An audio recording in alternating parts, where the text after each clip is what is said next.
Right. So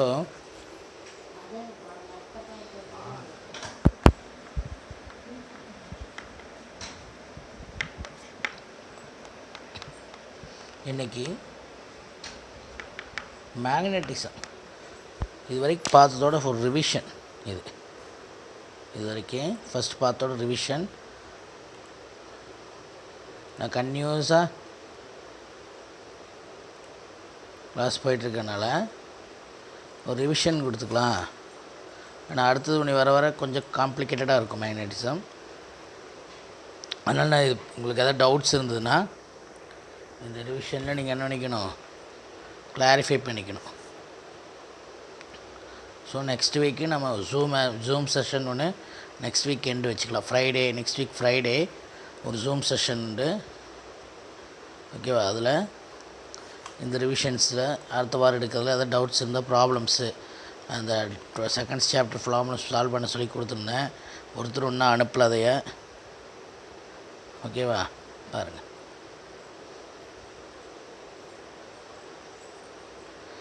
okay.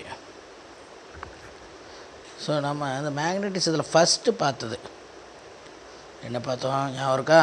First மேக்னட்டிசத்தோட introduction, காந்தவியல். Chapter பேர் காந்தவியல். காந்தவியல் இன்ட்ரடக்ஷனில்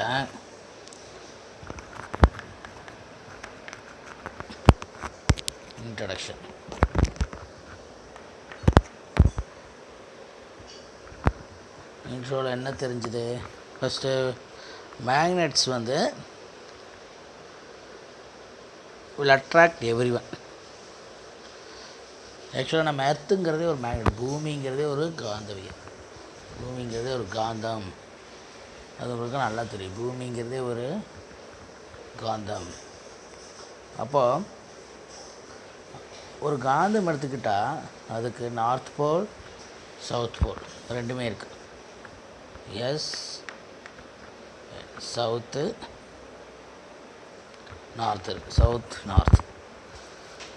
அப்போது இந்த சவுத் போல் இந்த மேக்னட்டிசம் எப்படி எர்த்துக்கு மேக்னட்டிசம் வந்ததுன்னா எல்லாத்துக்கும் ஒரே ஆச்சரியம். ஸோ சில பறவைகள், விலங்குகள், சம் பேர்ட்ஸ் அண்ட் அனிமல்ஸுக்கு பார்த்திங்கன்னா நேச்சுராகவே மேக்னட்டிசம் அதோட பாடியில் இருக்குது, ஐஸில் மேக்னெட்டிக் சென்சிங். ஸோ பூமிங்கிறது ஒரு காந்தங்கிறதுனால அதுக்கு வடமுனை தென்முனை இருக்கிறதுனால இந்த மேக்னெட்டிக் சென்சிங் அதோட ஐஸில் இருக்கிறதுனால டைரக்ஷனை திசைகளை தெரிந்து கொள்ள அது பயன்படுது. திசைகளை தெரிந்து கொள்ள அது பயன்படுது. சரி, இப்போ அதுக்கு ஒரு எக்ஸாம்பிள் சொன்னேன். ஜீப்ரா ஃபின்ச்சஸ் அப்படின்னு ஒரு பேர்டை பற்றி சொன்னேன். Zebra finches. சரி, இந்த மேக்னட்டிசம் எங்கெல்லாம் யூஸ் பாருங்கள், எங்கெல்லாம் இருக்குது நமக்கு தெரிஞ்ச டைனி பார்ட்டிகல், சிறிய துகள் எலக்ட்ரான்லேருந்து இந்த அண்டம், பேரண்டம் இருக்குது பார்த்திங்களா, யூனிவர்ஸ், எல்லா பக்கமும் இந்த மேக்னட்டிசம் இருக்குது. எல்லா பக்கம் இந்த மேக்னட்டிசம் இருக்குது. இந்த மேக்னட்டிசம்ங்கிற வேர்டு எங்கேருந்து உருவாச்சு? மேக்னடைட் அப்படிங்கிற ஊர்லேருந்து என்னாச்சுது உருவாச்சு. மேக்னடைட் அப்படிங்கிற ஒரு ஊர்லேருந்து உருவாச்சு.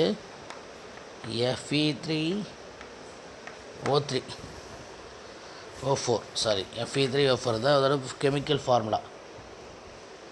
இது என்னாச்சு அது உருவாச்சு. நான் அதாவது நல்லா கவனிச்சுங்க. இது வரைக்கும் நடத்துனதெல்லாம் இது பெரும்பாலும் உங்களுக்கு வீடியோ கம்மியாக இருக்கும், ஆடியோ நிறைய ஒரு நல்லா கவனிச்சுக்கணும். கதை மாற இது வரைக்கும் நம்ம பார்த்ததோட ஒரு தொகுப்பு ரிவிஷன். ஏன்னா 1/3 மேக்னட்டிசமில் முடிஞ்சிருக்கணும். அடுத்து அப்படியே கொஞ்சம் காம்ப்ளிகேட்டடாக இருக்கும். அதனால் ரிவிஷன் கொடுக்குறோம். ஸோ இந்த மேக்னட்டிசம் எங்கெல்லாம் யூஸ் ஆகுதுன்னு பார்த்தீங்கன்னா, நேவிகேஷன் பர்பஸ்ஸு, பயணம் செய்கிறதுல, மேக்னெட்டிக் தெராப்பி ட்ரீட்மெண்ட், ஒரு சிகிச்சை அளிக்கிறதுக்கு அங்கே என்ன ஆகுது, யூஸ் ஆகுது மேஜிக் ஷோஸில். இது வந்து பழங்காலத்தில் பயன்படுத்தப்பட்டது. நவடேஸ் பார்த்திங்கன்னா motor cycles, dynamos, loud speakers, இதெல்லாம் pen drive, hard disk, laptop, refrigerator door, generator, இது எல்லாமே யூஸ் ஆகுது. ஓகே. ஸோ மேக்னட்டிசம்ங்கிறது ஒரு ஃபிசிக்ஸ்லேயே ஒரு பிரான்ச் ஆயிடுச்சு. இப்போ ஃபிசிக்ஸ் பிரான்ச் ஃபிசிக்ஸில் ஒரு பிரான்ச் ஆயிடுச்சு. ஃபிசிக்ஸ்லேயே ஒரு பிரான்ச் ஆயிடுச்சு மேக்னட்டிசம்னு. அப்போ மேக்னட்டிசம்ங்கிறது ஃபிசிக்ஸில் என்ன ஆயிடுச்சு, இப்போ ஒரு பிரான்ச் ஆயிடுச்சு. ஓகே. நவ் இதை கண்டுபிடிச்சிட்டு பார்த்தோன்னா 1820 ஹெச்சி ஓஸ்ட்ரட் அப்படிங்கிற ஒரு சயின்டிஸ்ட் தான் ஒன்றாரதையா கண்டுபிடிச்சாரு, உங்களுக்கு தெரியும். ஓகே. ஸோ ஆரம்ப காலத்தில் மேக்னட்டிசம் அண்ட் எலக்ட்ரிசிட்டி தனித்தனி, இது ரெண்டுக்கு ஒன்று சம்மந்தம் கிடையாதுன்னு இருந்தாங்க. ஆனால் லேட்டராக தான் தெரிஞ்சுது, ஒரு எலக்ட்ரிசிட்டி போச்சுன்னா அதை சுற்றி எலக்ட்ரிக் ஃபீல்டு உருவாகும். அப்போ அங்கே மியூச்சுவலி பெர்பெண்டிகுலர் என்ன உருவாகும், ஒரு மேக்னெட்டிக் ஃபீல்டு உருவாகும். ஒரு மின்னோட்டம் பாயும்போது அந்த கடத்தையை சுற்றி ஒரு மின்புலம் இருக்கும். இந்த மின்புலத்துக்கு செங்குத்தாக காந்தப்புலம் இருக்குது. மின்புலத்தை இ வெக்டார்பாங்க, காந்தப்புலத்தை பி வெக்டார் அப்படின்னு சொல்லுவாங்க. ஓகேவா? சரி. இப்போ அடுத்து அப்போ இதுக்கு வச்சு புதுசாக ஒரு பிரான்ச் என்ன பண்ணுறாங்க, உருவாக்குறாங்க. எலக்ட்ரிசிட்டி ப்ளஸ்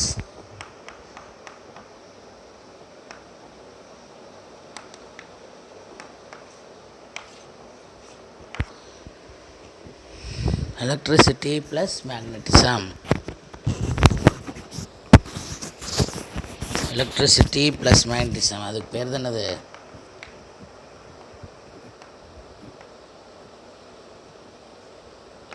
எலக்ட்ரோமேக்னட்டிசம், மின்காந்தவியல். ஓகேவா? சரி. இப்போ இதுலேருந்து பார்த்திங்கன்னா புவிங்கிறது ஒரு காந்தப்புலம் அப்படிங்கிறத வச்சுட்டு புவி காந்தப்புலத்தில் என்னெல்லாம் இருக்குது அப்படின்னு ஒரு கண்டுபிடிக்கிறார். புவிங்கிறது ஒரு காந்தப்புலம், எர்த்ஸ் மேக்னெட்டிக் ஃபீல்டு, ஒரு பெரிய ஜைஜாண்டிக் பவர்ஃபுல் மேக்னெட், ஒரு பெரிய காந்தம் புவிங்கிறது. ஆனால் எப்படி இந்த எர்த்துக்கு இந்த மேக்னெட்டிக் ப்ராப்பர்ட்டி வந்துச்சு, எர்த்துக்கு இந்த மேக்னெட்டிக் ப்ராப்பர்ட்டி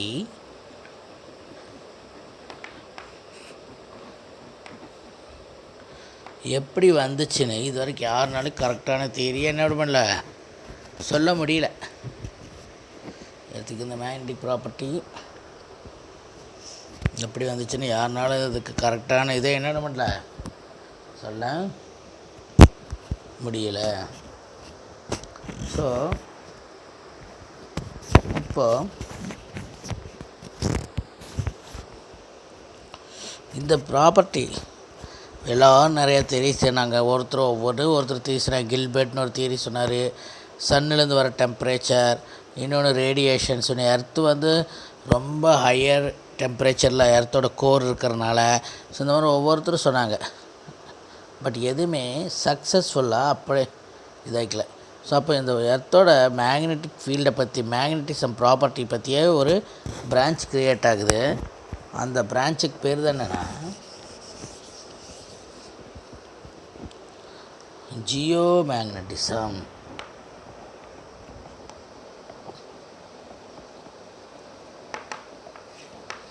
இந்த பிரான்ச்சுக்கு பேர் தானது ஜியோ மேக்னட்டிசம். ஸோ இவ்வளோ பிரான்ச் கிரியேட், இதுக்கு பேர் தான் என்னென்னு வச்சுருக்காங்க, ஜியோ மேக்னட்டிசம்.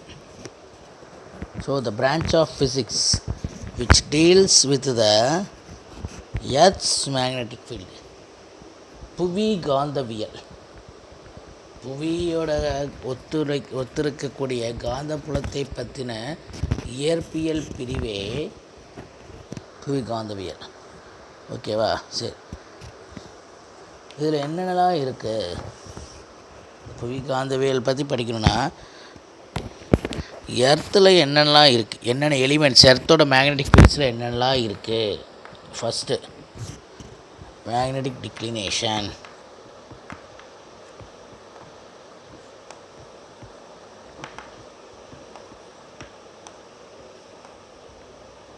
ரெண்டாவது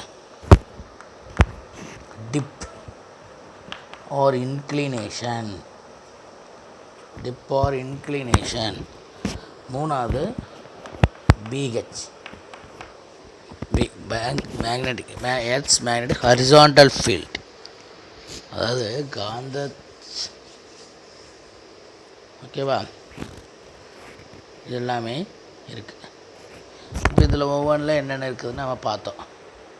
ஒவ்வொன்றில் என்னென்ன இருக்குதுன்னு பார்த்தோம். ஸோ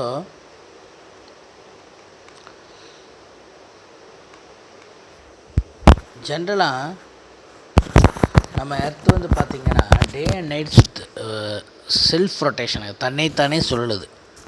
இப்போ தன்னைத்தானே புவியானது சுழலும்போது நமக்கு வந்து பகல் இரவு மாறி வருது, டே அண்ட் நைட் மாறி வருது. அப்போது இந்த எர்த்து வந்து எந்த அச்சை பொறுத்து தன்னைத்தானே சுழறதுக்கு ஒரு அச்சு இருக்கு, நம்மள ஆக்சிஸ் இருக்கணும்ல. அது எந்த ஆக்சிஸை பொறுத்து சுழலுதோ அந்த ஆக்சிஸ்க்கு பேர் தான் ஜியாகிரபிக் ஆக்சிஸ் அப்படின்னு சொல்லுவாங்க. அந்த ஆக்சிஸ்க்கு பேர் தான் என்னது? Geographic axis. ஓகேவா? அதுதான் புவி அச்சு. அதுக்கு பேர் தான் என்னது? புவி அச்சு. And called geographic meridian and great circle. ஓகேவா?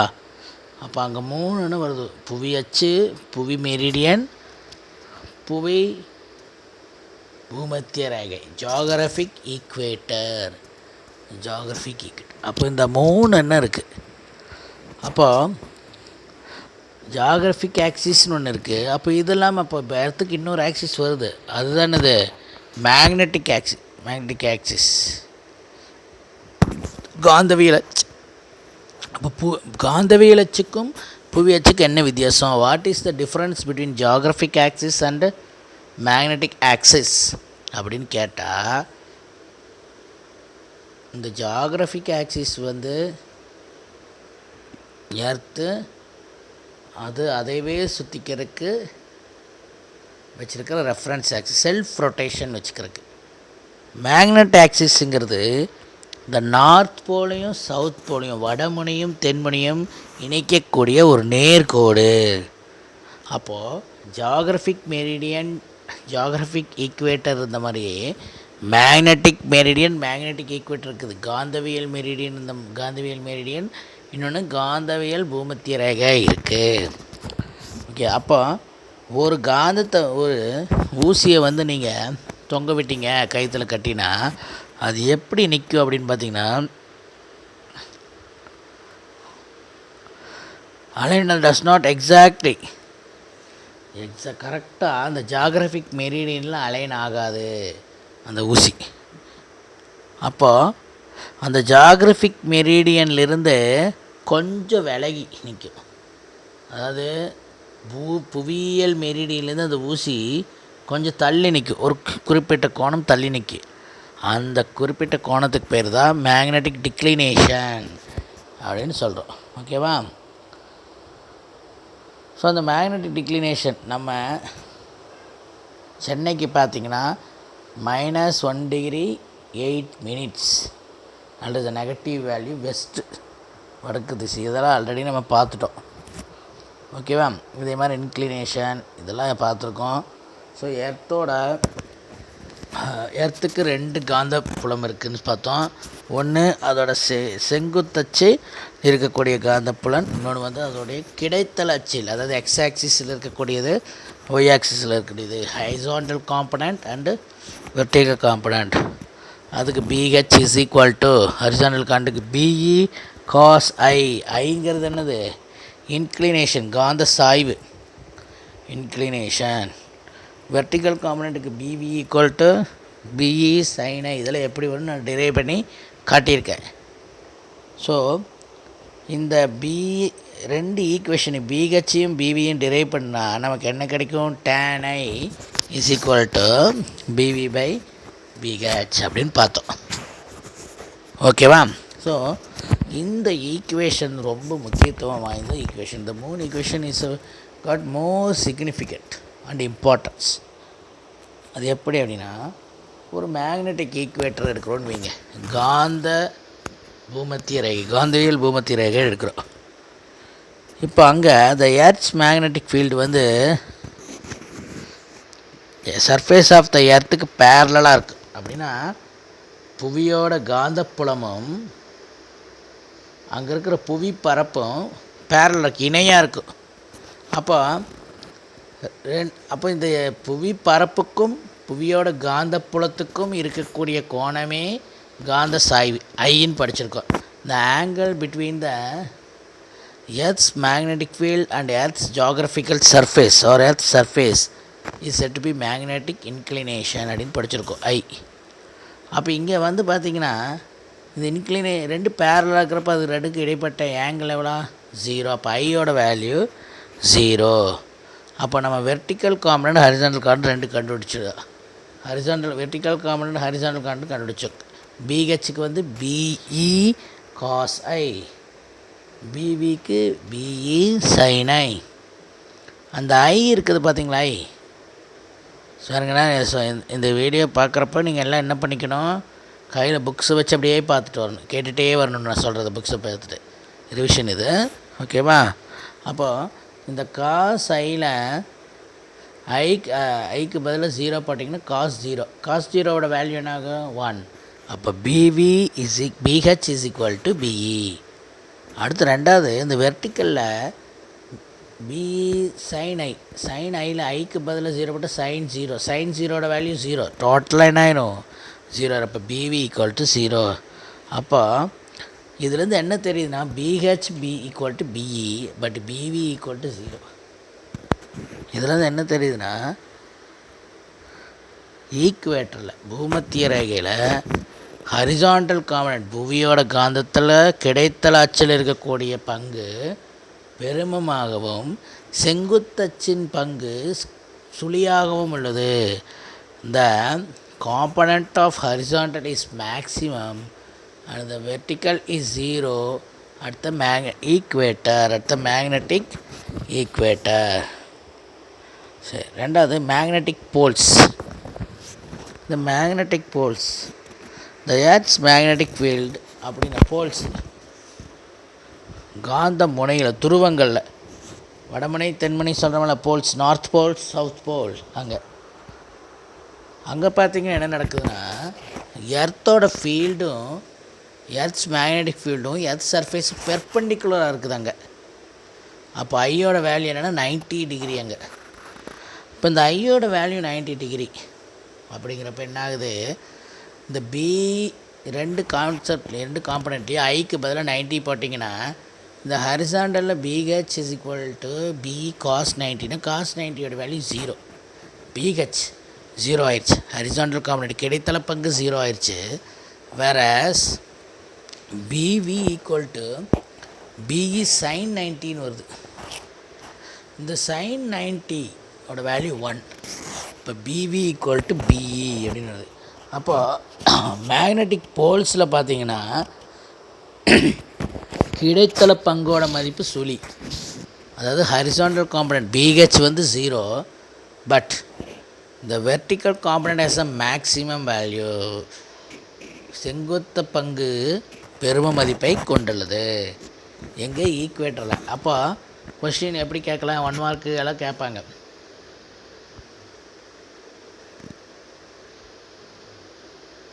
ஈக்குவேட்டரில் ஹரிசாண்டலில் மேக்ஸிமமாக இருக்கும், வெர்டிக்கலில் 0. போல்ஸில் அப்படியே நேர் ஆப்போசிட். ஏதோ ஒன்று ஞாபகம் வச்சுக்கோங்க. ஈக்குவேட்டர் ஞாபகம் வச்சிட்டிங்கன்னா போல்ஸ்க்கு அதை மாற்றி அப்படியே ஆப்போசிட்டாக எழுதணும். ஓகேவா? ஓகே. ஸோ அடுத்து இந்த காந்தத்தின் சில அடிப்படை பண்புகள், பேசிக் ப்ராப்பர்ட்டிஸ் ஆஃப் மேக்னெட்ஸ். அதில் டைபோல் மொமெண்ட் அப்படின்னு ஒன்று பார்த்தோம், மேக்னெட்டிக் டைபோல். இப்போ இந்த மேக்னெட்டிக் டைபோல் மொமெண்ட்டுங்கிறது என்ன அப்படின்னா, ஆக்சுவலாக இந்த காந்தத்தின் இருமுனை, ஒரு மேக்னெட் எடுத்துகிட்டா நார்த் போல் சவுத் போல் இருக்கும். அந்த காந்தத்தின் இரு முனைகளுக்கும், ஓகேவா, காந்தத்தின் இரு முனைகளுக்கும் இடைப்பட்ட தொலைவு அதான் 2L. காந்தத்தோட ஒரு முனையிலேருந்து மையத்தில் இருக்கக்கூடிய தொலைவு L. அப்போ அடுத்தது ஒரு L, மையத்திலேருந்து அடுத்தது நார்த் போல் சவுத் போல். அப்போ L+L 2L. இதெல்லாம் ஆல்ரெடி நம்ம டிரைவ் பண்ணியிருக்கிறோம். இந்த வீடியோஸெல்லாம் நீங்கள் பார்த்துட்டிங்க பாருங்கள். 2L இன்ட்டு அதனுடைய முனை வலிமை. முனை வலிமைக்கு என்ன சிம்பிள்? QM. அப்போ ஃபார்முலா ஒரு magnetic electric dipole is nothing but the product of pole strength and the distance between the two poles. காந்த இருமுனை என்பது இரு முனைகளுக்கு இடைப்பட்ட தொலைவிற்கும் அதன் ஏதேனும் ஒரு முனை வலிமைக்கும் இடையே உள்ள பெருக்கல் பலன். முனை வலிமைக்கு அதாவது இருமுனைக்கு சிம்பிள் PM. எலக்ட்ரிக் மேக்னெட்டிக் டைபோலுக்கு PM, P சஃபிக்ஸில் M. அப்போ 2L இன்ட்டு QM இதுதான் ஃபார்முலா. சரி, இப்போ இதில் ஒரு முக்கியமான விஷயம், இந்த அண்டார்டிகா ஆர்டிக் பகுதியில் பார்த்திங்கன்னா இந்த மக்கள் வந்து ஹை லேட்டிடியூட் ரீஜன்ஸ் இருப்பாங்க. அப்போ அந்த இடத்துல பார்த்திங்கன்னா இந்த நம்ம புக்கில் பார்த்திங்கன்னா கொடுத்துருப்பாங்க, பேஜ் நம்பர் 133 பார்த்திங்கன்னா Arora borealis and Arora australis அப்படின்னு ஒரு டாபிக் இருக்கும், கலராக. அது என்னென்னா, இந்த அண்டார்டிகா ஆர்டிக் பகுதிகளில் இருக்கக்கூடிய மக்கள் இரவு நேரங்களில் நல்ல இந்த கலர்டு நேச்சுரல் லைட்ஸை பார்ப்பாங்க, இயற்கையாக நைட் ஸ்கையில். இதுக்கு பேர் தான் அந்த ஸ்கையில் உருவாக்குற இந்த நேச்சுரல் டிஸ்பிளே, இந்த லைட்ஸுக்கு பேர் தான் நார்தர்ன் லைட்ஸ். அதுதான் அரோரா போரியாலிஸ் அப்படிம்பாங்க, ஆர் அரோரா ஆஸ்ட்ரேலிஸ் சதர்ன் லைட்ஸ். இந்த லைட்ஸுக்கு இன்னொரு பேர் இருக்குது போலார் லைட்ஸ், துருவ விளக்குகள் அப்படின்னு சொல்லி, துருவ ஒளிகள். The lights are seen above the magnetic poles of the northern and southern hemispheres. So இது எதனால் உருவாகுதுன்னா, இந்த புவியோட வளிமண்டலத்தில் இருக்கக்கூடிய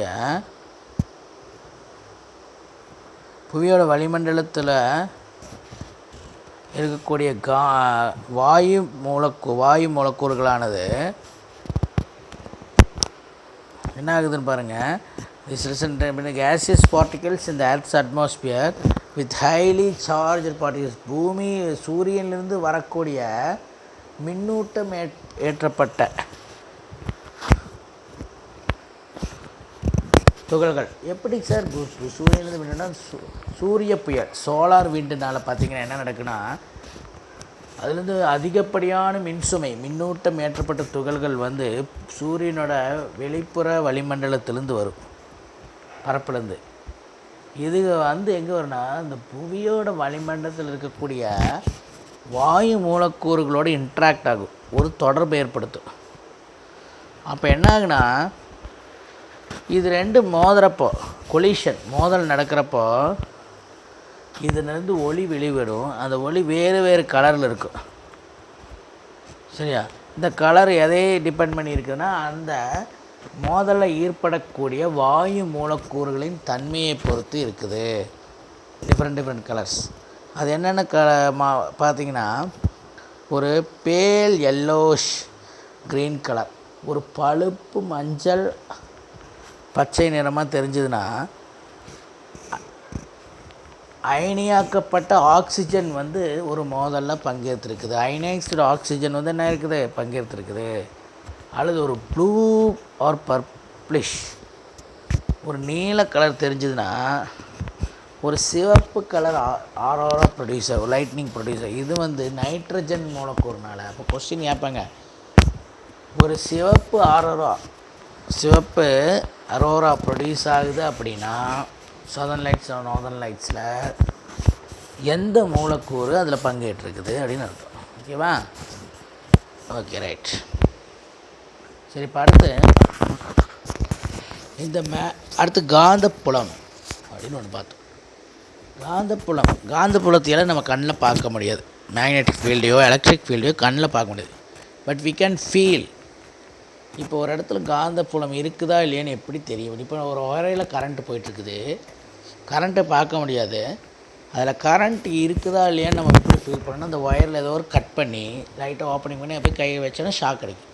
எலக்ட்ரிசிட்டியாக நம்ம பாடியில் பாஸ். நம்ம பாடி வந்து அப்போ ஒரு கடத்தியாக செயல்படுது, கண்டக்டராக செயல்படுறதுனால பாஸ். அதே மாதிரி ஒரு காந்தத்தை நம்ம வச்சுருக்கிறோம்னா அந்த காந்தத்தை சுற்றி காந்தப்புலம் இருக்குதா இல்லையாங்கிறத எப்படி உணர முடியும்னா, அந்த காந்தத்துக்கு ஒரு குறிப்பிட்ட